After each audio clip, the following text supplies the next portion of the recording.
네, 안녕하십니까. 검실장의 친절한 부동산 15번째 시간입니다. 오늘은 문재인 정권의 부동산 정책이라는 주제를 가지고 말씀을 드릴 건데요. 정책을 이기는 시장은 없다라는 말이 있습니다. 특히 이제 부동산 같은 경우에는요, 땅이나 건물이나 살 때, 가지고 있을 때, 그리고 팔 때, 이때 항상 세금을 내야 돼요. 뭐 취득세부터 해서요, 보유세라든가 많이 갖고 있으면 종부세도 내야 되고, 팔 때는 양도소득세, 그냥 주면은 증여세, 물려주면 상속세, 온갖 세금 투성입니다. 그리고 건물 같은 경우에는 살 때 그냥 생 현금으로 사신 분들은 많지 않아요. 거기다가 대출을 끼는 분들이 상당히 많은데, 이 대출을 해주는 금융권 같은 경우에, 금융권은 정부의 통제가 잘 먹히는 분야 중에 하나죠. 그러다 보니까 부동산 이쪽 자체가 정부 정책에 굉장히 밀접한 관계가 있는 분야이기도 합니다. 민감하기도 하죠. 근데 반대로요, 정책은 시장을 따라가기 어렵습니다. 굉장히 유동성이 크거든요. 이름은 부동산인데, 움직이지 않는 자산인데 굉장히 많이 움직이는 게 부동산 시장이기도 해요. 특히 이제 참여정부, 노무현 정부 때죠. 그리고 문재인 정권 같은 같이 규제 일변도의 정책을 쏟아내는 경우에는 시장을 따라잡기가 오히려 어렵습니다. 왜냐하면 이 규제라는 건 기본적으로 그 네거티브 방식이에요. 요거는 하면 안 된다. 이거는 저거 하면 안 된다. 라고 부정적인 것들을 지정해놔야 되죠. 이거 투자해라 저거 투자해라고 지정할 수 없기 때문에 이거는 안 돼. 수도권에서 집 살 때 대출 이거 여기까지밖에 안 돼. 제한이야 안 돼. 라는 네거티브 방식으로 할 수밖에 없습니다. 그러다 보니까 거기에 대한 편법이 많이 나와요.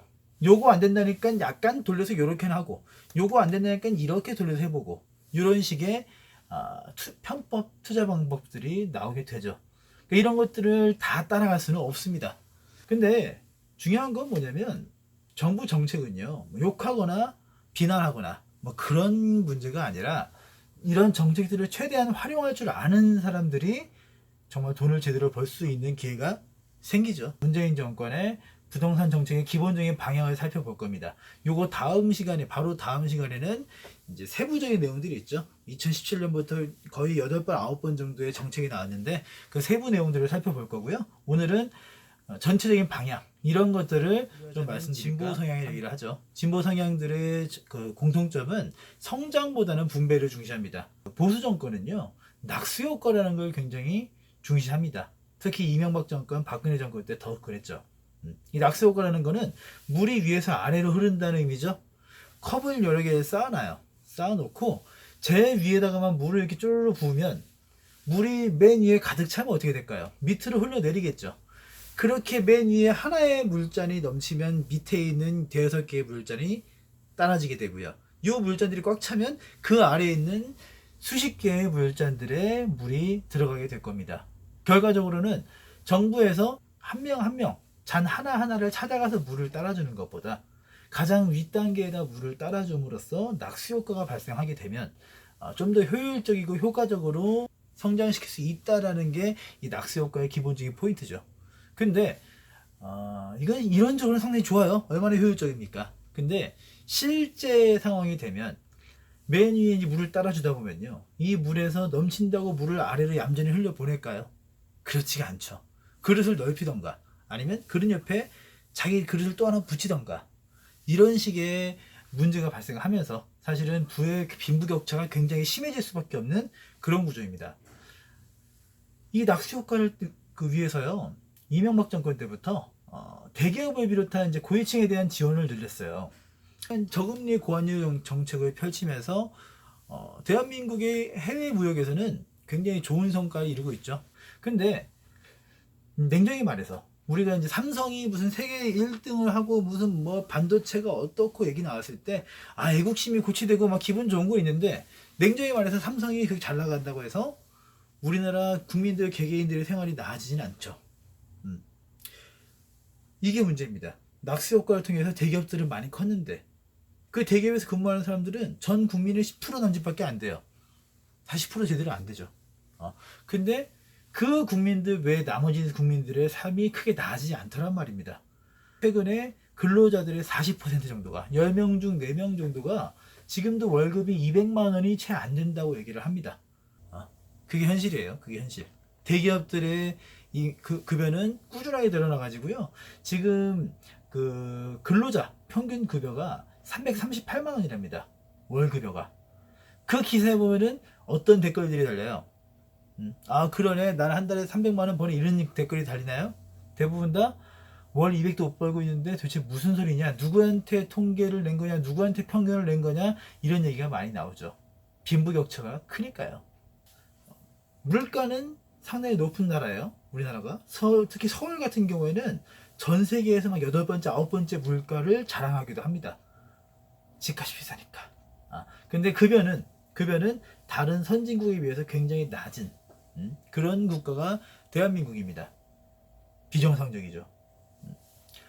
그래서요, 현 정부는 낙수 효과를 폐기하고요, 분수 효과를 추구하고 있는 거죠. 분수 효과를.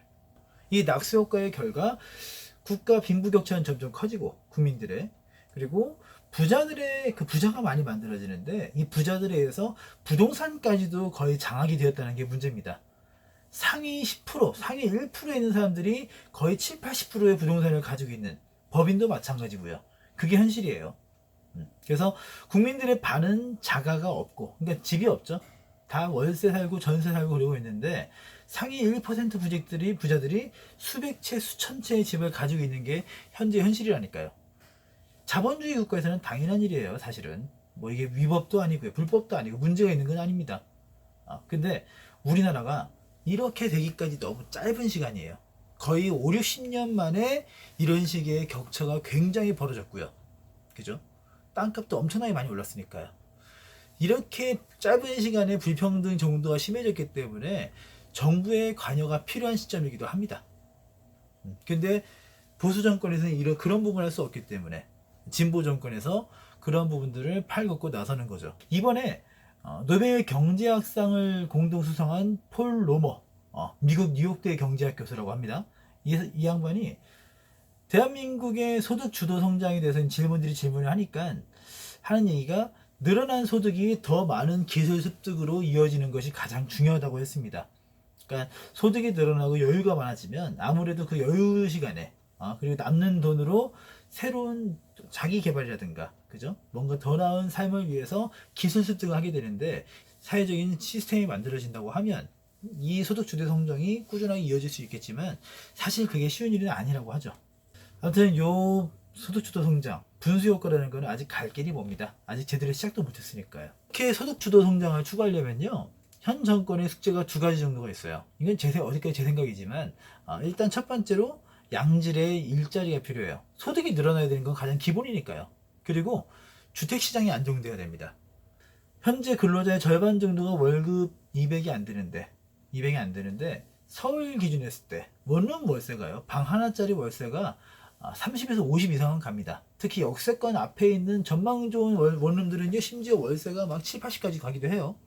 대부분 자기가 벌어들인 소득의 한 20%, 30% 정도는 주거비용으로 들어간다는 겁니다. 주거비용으로. 일단 소득에 대한 부분을 개선해야 되기 때문에 현 정부에서는 말도 많고 탈도 많은 이 최저임금을 좀 빠르게 인상하고 있습니다.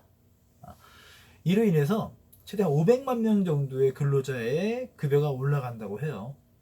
물론 그보다 더 많은 수인 600만 명 정도의 자영업자들은 힘들어지겠죠.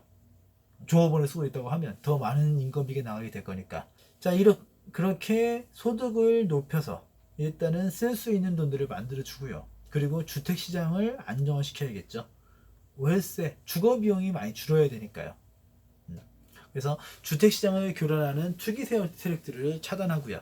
그리고 공공임대주택 등의 공급을 확대해서 주택시장을 안정화시킨다. 이게 현 정권의 기본적인 방향이에요. 예를 들어서요, 한 달에 200만 원 버는 사람이 월세를 50만 원을 내고 있습니다. 그럼 150만 원이 남겠죠. 거기서 이거저 생활비에 들어가고 뭐 보험금 내고 뭐 내고 하다 보면은 어쨌든 남는 가용비용은 한 30에서 50 정도밖에 안 될 겁니다. 그거를 저금을 하느냐 마느냐, 이거는 이제 개인적인 성향에 따라 다르겠지만, 예전에 나왔던 기사에 많이 아프거나 그래서 치료비가 많이 나가던가, 인간관계가 넓어서 경조사비가 많이 나가면 답이 없다고 하더라고요. 얼마나 슬픈 얘기입니까? 근데 만약에 요게 월급이 늘어나서 최저시급이 올라가면서 월급도 올라가서 예를 들어 한 250 정도로 된다고 치자고요. 250을 받는데 혹시 공공임대주택 월세가 어느 정도 되는지 들어보셨어요? 이번에 봉담이라든지 이제 화성 쪽에 들어가는 공공임대주택 같은 경우에는요 월세가 10만 원 남짓 10만 원 수도권인데 굉장한 차이죠. 서울에 만들어지는 것들이 예를 들어서 한 15만 원 정도 된다고 치자고요. 그러면 월급은 250으로 늘었는데 월세는 15만 원 남짓으로 낮아졌어요. 그러면 내가 가용 비용이 거의 100만 원 이상 늘어날 수가 있겠죠. 내가 이걸 쓸 거 다 쓰고 내 거 다 내도 거진 100만 원 이상의 돈이 남는다는 겁니다. 그럼 이 돈 가지고 그냥 저금을 다 하는 사람도 있을 거예요. 근데 지금 같은 저금리 시대에서 이 돈들을 무조건 다 저금하지는 않을 겁니다. 그럼 어디로 가요? 대부분 다 어디 뭐 소비를 한다든가. 내 이전까지는 엄두가 안 나서 차를 못 샀던 사람들도 차를 살 수 있을 거고요. 이전까지는 그냥 보세 시장에서 그냥 적당히 옷을 사 입었던 사람들도 메이커 하나씩은 그 브랜드 있는 것들 이런 옷들 하나씩 사는 경우가 생기겠죠. 이런 식의 소비가 촉진이 돼서 그죠? 소득이 늘어나고 주거 시장이 안정화되면 소비가 촉진이 되고 그만큼 내수 시장이 살아나기 때문에 전체적인 자영업자들도 더 살아날 수 있는 그런 기회가 만들어질 수 있을 겁니다. 갈 길이 멀긴 멀죠. 일단 그 시작점인 급여 인상부터 이렇게 진통이라고 하면 투기 세력들을 차단하고 그리고 공공임대주택들을 확대해서 주택시장을 안정화시키면 어쨌든 기본적인 틀은 잡을 수 있는 거니까요. 현 정부에서 여기까지는 지금 진행 중입니다. 어느 정도 윤곽이 잡히고 있죠. 규제를 굉장히 강화시켰으니까요. 근데 문제는 뭐냐면 현재 정부에서 많이 욕먹고 있는 데가 어디냐면 일자리 부분입니다. 일자리 부분. 이 부분도 부동산이랑 사실은 아예 떨어뜨릴 수가 없는 게 어떤 게 있냐면 부동산 시장을 활성화시키면요. 그만큼 건설과 토목 시장에 활성화될 수밖에 없고 거기에 일자리가 굉장히 많습니다. 근데 현 정권은 정권 초기에 어떤 말을 했냐면요. 이전 정권에서 대출을 권장해서 집을 사게 한 것은 문제가 있다. 이번 정권에서는 부동산 경기를 경기 부양의 수단으로 삼지 않겠다.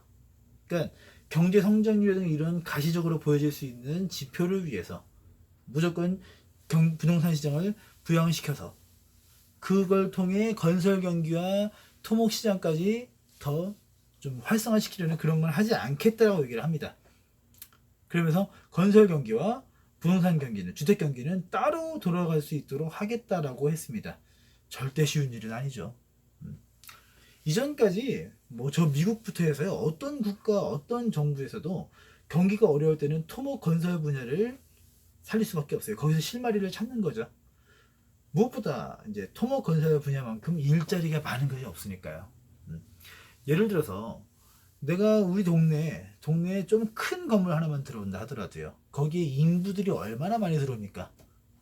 인부들이 들어오게 되면 어쨌든 일자리가 많이 생기게 되고요. 그 이 사람들이 일당으로 받는 돈들을 그냥 집에 가서 얌전히 쓰는 분들도 있겠지만 대부분은 인근에 술도 한잔하고 노래방도 가고 이렇게 좀 쓴단 말이죠. 그것만으로 그 지역의 경제가 활성화가 됩니다. 왜? 노래방 사장은 식당 주인은 돈을 많이 벌었으니까 그 돈 가지고 자녀분들한테 조금 더 돈을 쓰더란 말이죠. 그럼 이 자녀분들은 이 돈을 받아서 PC방도 가고 문방구도 가고 편의점도 가고 해서 돈을 더 씁니다. 이게 전체적으로 퍼지는 거죠. 이게 하나의 마을인데 이걸 한 국가 단위로 넓혀버리면 전 국토에 이런 식의 개발 사업들을 늘린다고 하면요. 경기 활성화는 굉장히 빠르게 진행될 수 있습니다. 근데 지난 박근혜 정부에서는요. 박근혜 정부 후반부에 집값이 오르는 이유를 투기 세력들이 막 자꾸 집만 나오면 사들이고 막 그 갭 투자를 하고 여기에 원인이 있다고 판단을 해서 아예 투기 세력들이 뛰어들 거리를 차단하겠다라는 생각으로 공동주택 부지, 그러니까 쉽게 말해서 아파트 부지를 공급을 안 하겠다고 그래요. 확 줄이겠다고. 실제로 많이 줄었고요.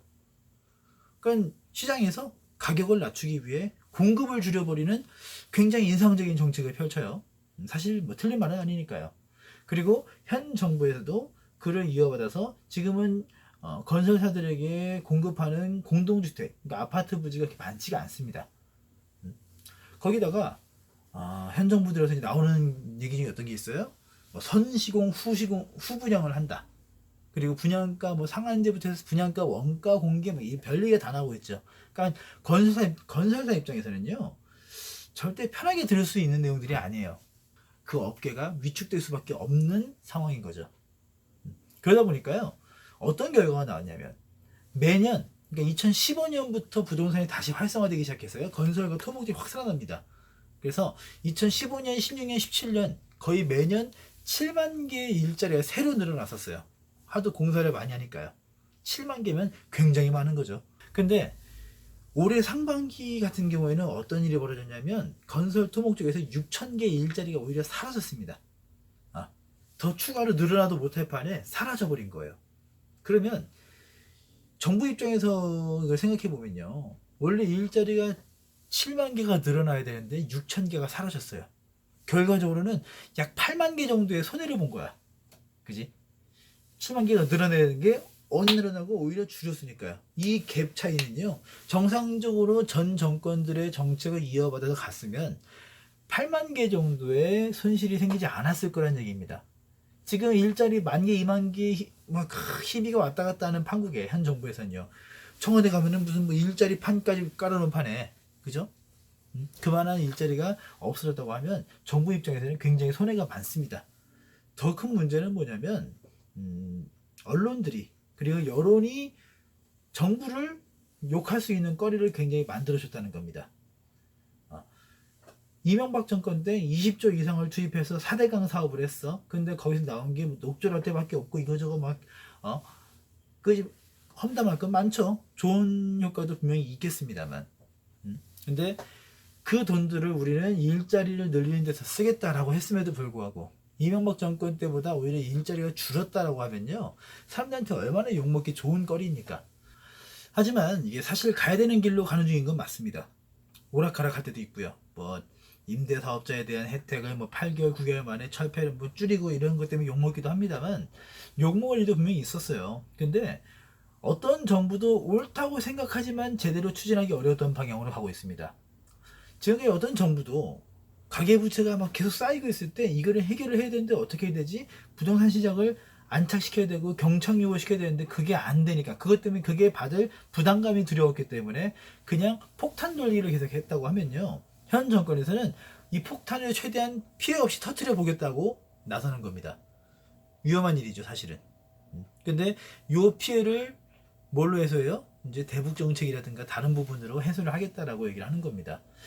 자, 그러면 다시 이제 부동산 정책으로 돌아와서요, 제가 볼 때 현 정부의 부동산 정책 방향은 크게 두 가지예요. 어디까지 제 생각이죠. 첫 번째는 공공주택 공급 확대와 투기 수요 억제를 통한 주택시장 안정입니다. 이건 앞에서도 말씀드렸죠. 그리고 두 번째는 대북 정책과 연계되는 국토개발의 측면입니다. 국토개발이라는 거는 그냥 무조건 땅의 개발 이런 게 중요한 게 아니고요, 지금의 수도권에 집중되어 있는 이 현실, 그죠? 일자리부터 인구 수많은 그 사람들이 수도권에 몰려 있습니다. 서울, 경기, 인천 다 합쳐도 국토 면적의 11% 남짓이에요. 근데 거기 인구의 절반이 몰려 사는데 당연히 주택 문제가 생기고 당연히 범죄가 많고요. 당연히 차가 막힐 수밖에 없는 거예요. 전철은 지옥철이 될 수밖에 없는 거고요. 근데 사람들이 이렇게 수도권으로 많이 오는 이유가 뭐냐 이거지. 여기가 공기가 좋아서입니까? 환경이 좋아서? 생활 환경은 좋을지언정 뭐 산이 좋고 물이 좋아서 오는 건 아니죠. 근데 그럴 수밖에 없는 게 대부분의 일자리와 생활 인프라가 서울 수도권에 몰려있기 때문에 올라오는 것 뿐입니다. 그러면 지방들을 균형 개발해서 그 지역에다가 일자리를 만들어주고 인프라를 깔아주면, 그러면 굳이 서울로 올라오지 않아도 되는, 그죠? 그런 상황으로 만들어 가지고 가고자 하는 게 기본적인 방향이죠. 수도권의 확장이 필요하고요, 그리고 지방의 균형 개발이 필요합니다. 이미 세종시를 만들면서 이제 수도권은 남쪽으로 점차 확장이 되고 있죠. 뭐 동탄이라든가, 그죠? 뭐 평택 쪽 고덕 신도시라든가, 인기 많은, 최근에 인기 많은 택지지구 신도시 이런 것들은 대부분 다 수도권 남쪽으로 만들어지고 있고요. 그리고 수원, 성남, 용인, 화성, 평택 이런 지역 중에 지금 안 뜨는 지역이 별로 없죠. 특히 정부에서 발표했던 공공주택들이 있죠. 공공주택 지구 이런 것들이 대부분 다 어디 몰려 있어요? 수도권 남부 쪽에 많이 몰려 있습니다. 북부에는 거의 없어요. 이런 것 왜? 어쨌든 남부 쪽에 주택 수요가 훨씬 많으니까. 근데 만약에요, 북한과의 관계가 굉장히 급진전돼서 종전선언이 되고, 지금도 이제 뭐 실질적인 종전선언은 됐다고 하지만 공식적으로 종전선언을 하고 경제협력 체계가 본격적으로 진행된다고 하면요, 그래서 어떻게 될까요? 그러면 수도권은 그동안 제대로 쓰지 못했던 나머지 반쪽을 쓸 수 있을 겁니다. 경기도 북쪽 말이죠. 혹시 그거 아세요? 수년 전부터 한창 뜨고 있는 경기도 평택시, 거기가 서울시청을 기준으로 거리가 무려 60km가 됩니다. 60km. 시청 기준이에요. 근데 경기도 파주, 양주 이런 데는 그 절반인 서울시청에서 30km 거리밖에 안 돼요. 접근성 훨씬 좋죠. 근데 어디가 더 좋아 보여요? 평택이 더 좋아 보인다는 느낌은 들 겁니다. 심지어 의정부 같은 경우에는 서울에서 20km밖에 안 돼요. 그리고 제일 멀다 하는 연천군 같은 경우에도 평택과 같은 거리인 60km입니다. 심리적인 거리가 멀 뿐이에요. 실질적으로는 입지여건이 더 좋은 데가 경기도 북부권에 많습니다. 이 북부권의 공통점이 뭐겠어요? 아직까지 개발 안 된 곳들이 많다 보니까 개발 가능한 곳들이 많습니다. 물론 그를 위해서는 북한이라는 군사적 안보적인 문제를 해결해야겠죠. 대한민국과 미국 그리고 북한과의 관계는요, 한창 좋은 상황이고요. 그리고 여기서 긍정적인 방향으로 나아갈 수 있다고 하면 수도권의 인구 주택 문제 등은 상당 부분 개선될 수 있을 겁니다. 경기 북부의 일자리 상당히 늘어날 거고요. 집들도 많이 만들어지겠죠. 앞으로 공공주택들도 앞으로 지정될 곳들은 경기도 북부권에 많이 지정이 될 거고요. 대북 정책이요, 수도권 집중화 현상을 완화시켜 줄 수 있을 거고, 문재인 정권이 이제 신성장 동력으로 얘기했던 H라인이죠. H라인. 서해안을 타고 가는 서쪽 개발축은요, 목포에서 올라와 평택, 화성, 안산, 시흥을 거쳐서 서울까지 갔다가 서울에서 파주, 고양시 파주 거쳐가지고 평양까지 올라가겠죠. 평양에서 그 위쪽인 중구까지 갈 겁니다. 이 축은요, 경제의 중심이 될 거예요. 어쨌든 간에 남과 북의 수도가 만나는 라인이니까. 그리고 그 동해안을 타고 올라가는 동쪽 축은요, 부산에서 시작해서 우리나라 이제 동해안을 거쳐 쭉 올라가서 북한을 거쳐 그 위에 러시아 혹은 그 이후까지 연결되는 유라시아 철도의 기본적인 방향이 될 겁니다. 이걸 통해서 우리나라가 그 중개무역이라든가 그래서 자원을 수입한다든가 여러 가지 부분에서 굉장히 이득을 많이 볼 수 있다라고 하죠. 유라시아 철도라고 하는데 유럽과 아시아를 연결해주는 철도라는 뜻이죠. 근데 지난 6월에 이미 대한민국이 그동안 몇 번 시도했던 국제철도협력기구의 정회원으로 가입이 됐어요.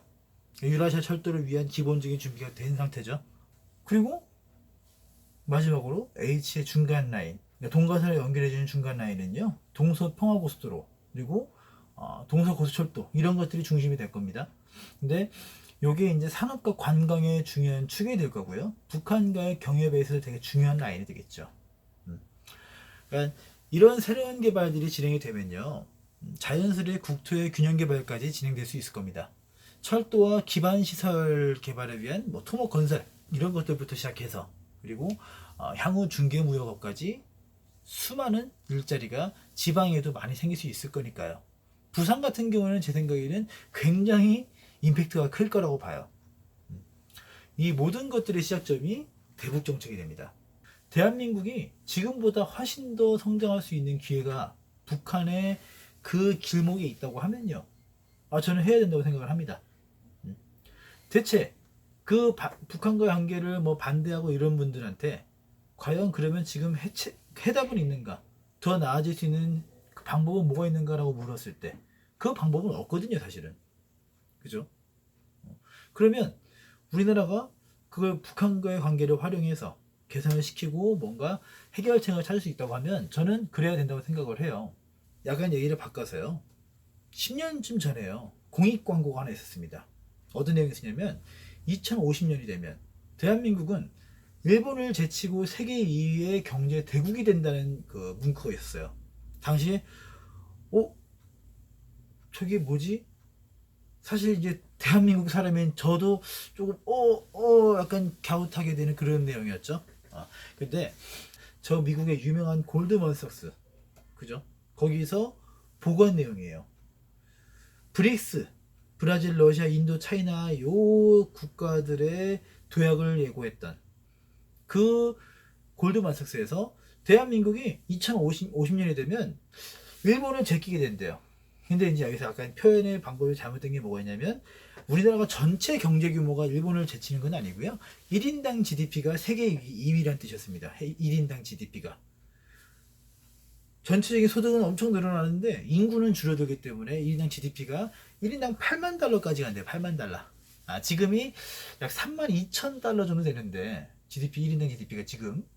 그러면 거의 2배 이상 성장할 수 있는 그런 기회가 될 겁니다. 어마어마하죠. 근데 거기에 따른 전제 조건은 분명히 있죠. 전제 조건. 대한민국이 북한과 평화적으로 경제 분야의 통합이 이루어야 한다는 그 전제 조건이 있어요. 경제 분야에서.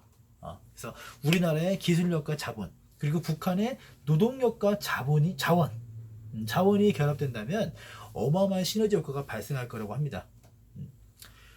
거기다가 유라시아 철도를 이용한 중개무역까지 진행할 수 있다고 하면 그 소득 효과는 굉장하다라고 하죠.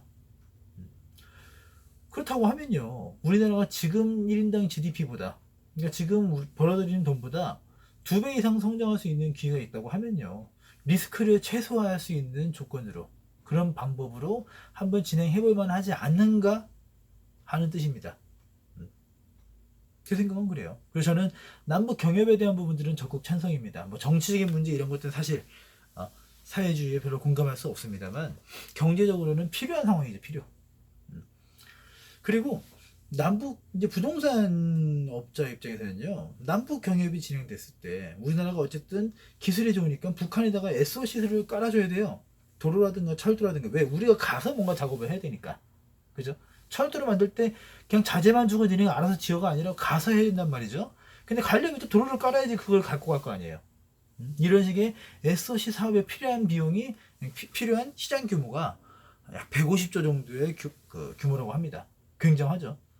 그러니까 어떤 분야였던 간에 대북 경협이 본격적으로 진행되면 그 임팩트는 상당할 거라고 보여집니다. 이번 챕터의 주제가 문재인 정권의 부동산 정책에 대한 부분이니까 그걸로 마무리를 좀 하겠습니다. 얘기가 좀 길어지네요. 자, 앞에 말씀을 드렸던 부분이지만 다시 정리하자면, 현 정부의 최대 숙제는요, 주택시장 안정화와 국가 성장을 위한 국토개발입니다. 정확히 말하면 지방에 대한 균형 개발이 되겠죠. 주택시장 안정화를 위해 2017년부터 지금까지 수차례의 부동산 정책을 쏟아냈고요.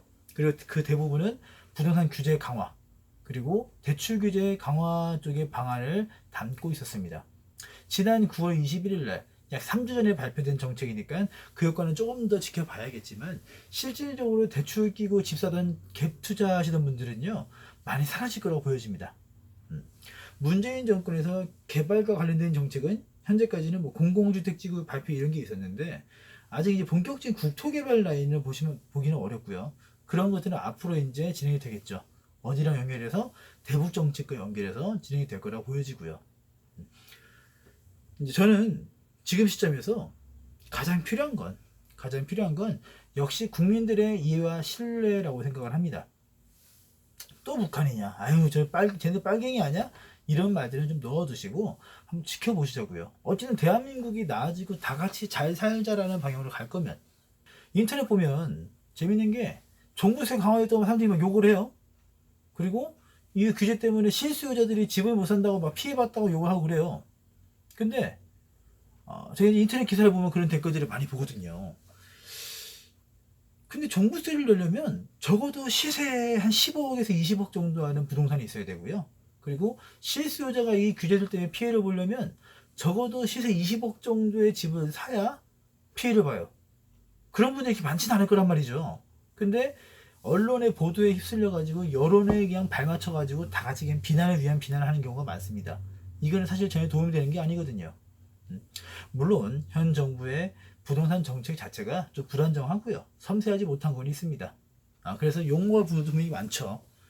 하지만 제가 느끼는 부분은 어쨌든 정의로운 방향으로 가려고 노력을 하고 있습니다. 그 과정에서 기득권들은 상당한 도전을 받을 거고요. 그리고 정부 역시 상당한 방해를 받게 될 겁니다. 하지만 적어도 문재인 정권이 꿈꾸고 가려고 하는 방향은 더 나은 대한민국이 있을 거라고는 믿어요. 이거는 뭐 부동산 다 떠나서 그냥 국민 중에 한 명으로서 기대하고 희망하는 내용이기도 합니다. 자, 요 주제에서는 여기까지 말씀을 드리고요. 다음 챕터에서는 이제 문재인 정권에서 그동안 발표했던 부동산 정책들, 이런 것들을 조금 더 세부적으로 살펴보도록 하겠습니다. 지금까지 곰 실장의 친절한 부동산 15번째 시간이었습니다. 시청해주셔서 감사합니다. 16번째 시간으로 다시 뵙겠습니다. 감사합니다.